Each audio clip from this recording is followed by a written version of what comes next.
Chaos witnessed at the Likoni crossing channel on Friday forced security officers to extend the start of the curfew by an hour and a half in the whole region.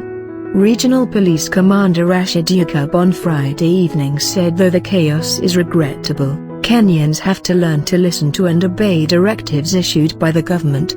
We have extended the start of the curfew to 8:30 p.m. This is to allow those crossing to the Likoni mainland to cross and get home, Yaqub said. This comes as Mombasa Governor Hassan Joho condemned the police for their actions. That was so unfair, and emotional. Joho said the government should understand Likoni residents need help and not oppression, he said. He said the government should talk to employers in Mombasa to release staff early so they get home by 7 p.m. when the normal dusk to dawn curfew starts.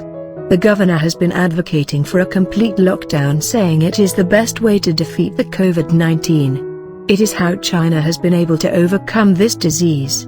A total shutdown, painful as it might be.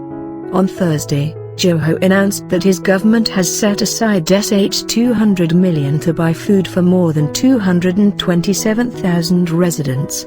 He called on other players to contribute to the kitty, whose target he said is $700 million. Businessman Suleiman Sharbel has supported Joho's idea and pledged to chip in. Many people have called for a complete lockdown. It is very easy to say this, but we have to recognize that there are some people who need to work daily to make their daily bread. Governor Joho recognizes this and has launched a food program for the disadvantaged people, Sharbel said. He said it is the leader's responsibility to try and help the at least 227,000 households put food on the table. The national government and private sector have to chip in and contribute to this noble program. We will not allow anybody in Mombasa to starve as long as we can help. He said he will, through his business ventures, lead in the contribution. On Friday, chaotic scenes were witnessed at the crossing channel from as early as 4:30 p.m. Commuters queuing to board the ferry became impatient and broke the lines they were in, prompting GSU officers manning the queues to react and try to contain the crowds, which were now surging forward to forcefully board the ferries. All this while, measures to prevent the spread of coronavirus were not being observed.